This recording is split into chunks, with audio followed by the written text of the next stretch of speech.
Hello guys, मैं अमित चौहान और आपका स्वागत है स्मार्ट स्टडी क्लासेस में। मैं आपको कक्षा 12 की बायोलॉजी पढ़ाऊंगा, जिसमें हम चैप्टर वाइज पूरा सिलेबस कवर करेंगे और चैप्टर में प्रत्येक टॉपिक को कवर करेंगे। जैसा कि आप सभी को पता है, due to covid crisis Uttar Pradesh की जो सरकार है उसने डिसाइड किया है कि कुछ सिलेबस को कम करें। उसने 30% सिलेबस आपका रिड्यूस किया और 70% आपका सिलेबस बचा है। उन्होंने प्रत्येक यूनिट से एक या दो चैप्टर आपके हटाए हैं। तो जो आपके फर्स्ट यूनिट है कक्षा 12 की बायोलॉजी की फर्स्ट यूनिट में जो चैप्टर का नाम है जीवों में जनन, ये उन्होंने हटा दिया है। लेकिन हटा तो दिया है, लेकिन उसको जानना थोड़ा ज़रूरी है। तो थोड़ा सा मैं, क्योंकि आज डेमो क्लास है, तो इसमें मैं आपको जीवों में जनन की प्रोसेस और इस फर्स्ट चैप्टर के बारे में थोड़ा सा बताऊंगा कि वास्तव में जनन होता क्या है और ये होता कैसे जीवों में। क्या जनन की केवल एक ही विधि है या जनन कई विधियों के द्वारा होता है, इन सारी चीज़ों में अभी हम डिस्कस करेंगे। तो सबसे पहले का जो क्वेश्चन हमारा आता है वो पहला क्वेश्चन है, क्या जीवों में जनन होता कैसे है और जनन की डेफिनेशन क्या है, तो जनन जानते हैं। तो हम सभी जानते हैं कि जितने भी जीव हैं इनका अपना एक जीवन काल होता है। इसे इंग्लिश में बोलेंगे हम लाइफ स्पैन। प्रत्येक जीव जितने भी हमने देखे हैं, कुछ एक दिन की होती है, कुछ घंटों की होती है, यहाँ तक कि कुछ हजारों साल तक किसी को होती है। जैसे पैरेट की अगर बात करें, कछुआ की बात करें, तो ये सैकड़ों साल जीते हैं। जबकि ह्यूमन की बात करें केवल 70 ईयर्स जीता है। तो इसी प्रकार से बहुत सारे जीव हैं, vast variety of plants and animals जो हमारे आसपास उपस्थित हैं, इनका सभी का एक निश्चित लाइफ स्पैन होता है और एक निश्चित जगह पे जिंदा रहते हैं। तो अगर ये जिंदा, क्योंकि मर जाते हैं कुछ समय के बाद, लेकिन फिर भी आज हैं, आज हम हैं, हमारे पापा हैं, उनसे पहले उनके पेरेंट्स हुए होंगे, उनसे पहले उनके पेरेंट्स हुए होंगे, तो हमारे दादा थे, जो हमारे परदादा थे, उन्होंने मेरे दादा को जन्म दिया। तो जनन आवश्यक है किसी जाति की निरंतरता को बनाए रखने के लिए। कह सकते हैं कोई स्पीसीज है, उसकी कंटिन्यूटी को बनाए रखने के लिए रिप्रोडक्शन जरूरी है। अब रिप्रोडक्शन है क्या? तो रिप्रोडक्शन एक, या जनन, हिंदी में रिप्रोडक्शन होते जनन एक ऐसी प्रक्रिया है जिसमें कोई भी जीव अपने ही समान संतानों को उत्पन्न करता है। इंग्लिश में a process, reproduction is a process by which an animal reproduce offspring which are similar itself. तो कोई भी जीव, ऐसा जीव जो अपनी संतान को उत्पन्न करता है और संतानें बिल्कुल उसकी तरह होती हैं, तो यह प्रक्रिया आपकी रिप्रोडक्शन या जनन कहलाती है। तो ये तो जनन की जो है डेफिनेशन हमने समझी। अब वो जनन आवश्यक क्यों है, तो वो मैं पहले आपको बता ही चुका कि कोई भी जाति है, क्योंकि सभी का एक अपना लाइफ स्पैन होता है। 70 साल ह्यूमन बींग्स, 70 एवरेज जो एज है 70 ईयर से 70 साल जीते हैं मनुष्य। अगर वो सारे के सारे मनुष्य 70 साल जिए और मर जाएं और वो बच्चों को पैदा ना करें, बच्चों को जन्म ना दें, तो क्या वो आगे क्यों जा पाएंगे? नहीं जा पाएंगे, सारे के सारे मर जाएंगे। तो जनन किस लिए जरूरी है? किसी भी जाति की निरंतरता को बनाए रखने के लिए जनन इंपॉर्टेंट होता है। सोचो, दिमाग लगाओ, क्या कोई जीव ऐसा है संसार में जो अमर है? तो आंसर आएगा नहीं। लेकिन जो सिंगल सेल एनिमल्स होते हैं, मींस जो प्रोटोजोन्स होते हैं, आपने 11th में पढ़ा होगा कि जो प्रोटोजोआ फाइलम है, इसमें जितने भी हमने एनिमल्स पढ़े थे, दे आर ऑल यूनिसेल्युलर। सभी कैसे थे? एक कोशिकीय थे।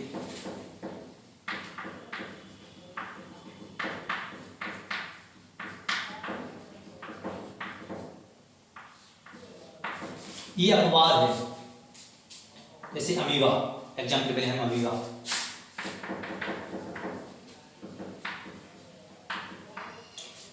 अमीबा यूनिसेल्युलर एनिमल है, एक उसके जीव है और ये अमर होता है। कैसे? क्वेश्चन आता है कि ये कैसे अमर होता है। तो इसका जो आंसर है, क्योंकि यूनिसेलुलर होते हैं उनमें जो जनन होता है, जनन की एक इनमें विशेष विधि पाई जाती है, इनके अंदर द्विभाजन प्रक्रिया के द्वारा जनन होते हैं। जैसे ये कोई हमारा एक अमीबा है और अमीबा के मिडिल में इनका केंद्र प्रेजेंट होता है, ये पूरा कोई अमीबा है। अब अमीबा रिप्रोड्यूस कैसे करेगा, ये जनन कैसे करेगा, ये जानना बड़ा जरूरी है। तो होगा क्या, इसकी सेल जो इसकी कोशिका है वो साइज में थोड़ा सा एनलार्ज होगी, थोड़ा बढ़ेगी, और बढ़ने के बाद इसमें बीच में से एक फरो बनना स्टार्ट होगी, खांच बनना स्टार्ट होगी। तो ये इस प्रकार से कुछ हो जाएगा। और इसका जो ये केंद्रक है, न्यूक्लियस इसे इंग्लिश में बोलते हैं, ये न्यूक्लियस समसूत्री विभाजन के फलस्वरूप डिवाइड होगा, विभाजित होगा। एक न्यूक्लियस से दो न्यूक्लियस बनेंगे, तो एक न्यूक्लियस आपका इस प्रकार से हो जाएगा। और कुछ समय के पश्चात हम देखेंगे कि ये इस प्रकार से एक सेल ये बन जाएगी और एक सेल इस प्रकार से। तो कुल मिलाकर एक केंद्र इसके अंदर जाएगा, दूसरा केंद्र इसके अंदर जाएगा, और कुछ समय के बाद ये दोनों कोशिकाएं एक दूसरे से बिल्कुल अलग हो जाएंगी।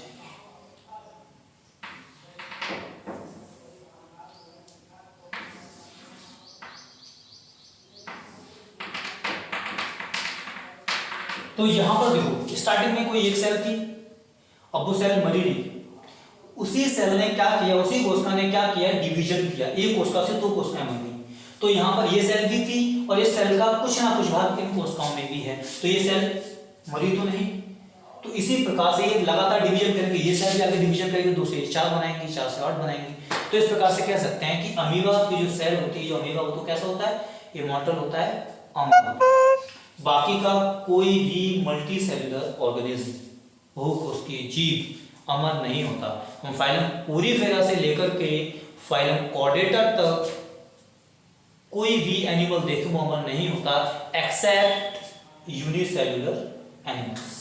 एक कोश के जीवों के अलावा कोई भी जीव अमर नहीं होता।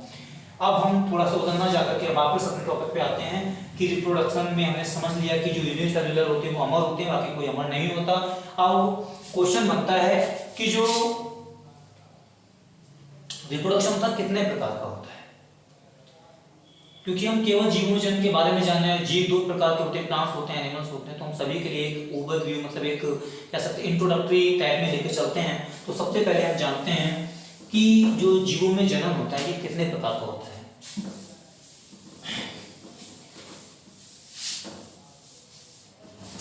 तो इंग्लिश में से लिखेंगे हम टाइप्स ऑफ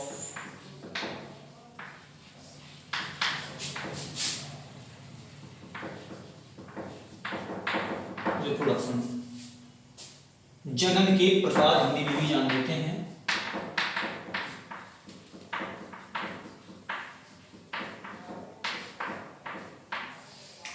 तो 2 प्रकार का जनन पाया जाता है। एक जनन को बोलते हैं अलैंगिक जनन,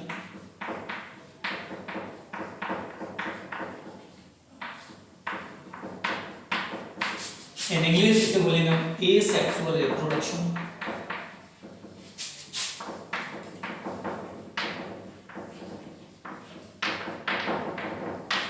सेकंड की अगर बात करें तो सेकंड होता है हमारा सेक्सुअल या फिर लैंगिक जनन इन हिंदी।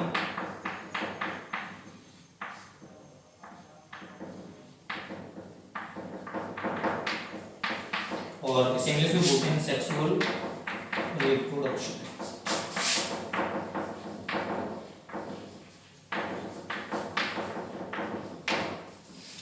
तो 2 प्रकार के जनन, अलैंगिक जनन और लैंगिक जनन, एसेक्सुअल रिप्रोडक्शन और सेक्सुअल रिप्रोडक्शन। तो सबसे पहले हम फोकस करते हैं अपना अलैंगिक जनन के ऊपर। अलैंगिक जनन की प्रोसेस में कोई एक इंडिविजुअल पार्टिसिपेट करता है। ध्यान दें, कोई एक ही इंडिविजुअल पार्टिसिपेट करता है। और दूसरी बात, इनमें सेक्स गैमेट का फॉर्मेशन नहीं होता। जैसे मेल स्पर्म या ओवा का फॉर्मेशन नहीं होता है, मेल नर युग्मक मादा युग्मक का फॉर्मेशन नहीं होता, उनका फ्यूजन आपस में नहीं होता। तो अलैंगिक जनन किसी एक इंडिविजुअल के द्वारा होता है और उनके द्वारा जो बनने वाली संतानें होती हैं वो बिल्कुल अपने पेरेंट्स के समान होती हैं। कह सकते हैं एग्जैक्ट रेप्लिका कॉपी होती हैं। मतलब जो और एसेक्सुअल रिप्रोडक्शन के द्वारा जो भी संतानें उत्पन्न होंगी वो बिल्कुल अपने पेरेंट्स की तरह ही होंगी, पेरेंट्स से बिल्कुल भी चेंज नहीं होंगी। तो एसेक्सुअल रिप्रोडक्शन में क्या होता है, एक ही इंडिविजुअल भाग लेता है और उनके द्वारा उत्पन्न होने वाली जो संतानें होती हैं वो बिल्कुल कह सकते हैं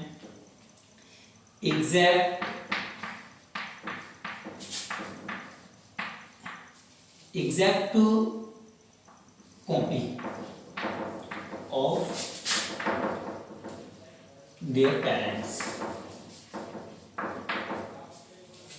मतलब जो संतानें बनेगी उनकी एग्जैक्ट कॉपी होंगी अपने पेरेंट्स की, अपने पेरेंट्स की बिल्कुल एक समान कॉपी होंगी, कोई चेंज नहीं होगा। नहीं कह सकते उन्हें देख करके कि अपने पेरेंट्स से बिल्कुल भी अलग है, दोनों देखने में एक समान ही होंगे। तो ये मेन इंपॉर्टेंट जो बात है अलग जनन की, कि कोई एक ही किसी जाति का कोई एक ही इंडिविजुअल भाग लेता है और इसके द्वारा उत्पन्न होने वाली संतान बिल्कुल अपने माता पिता की क्लोन होती है। टर्म है क्लोन। क्लोन का मतलब होता है कि अपना जो पेरेंट है उसके बिल्कुल समान, एकदम रेप्लिका कॉपी।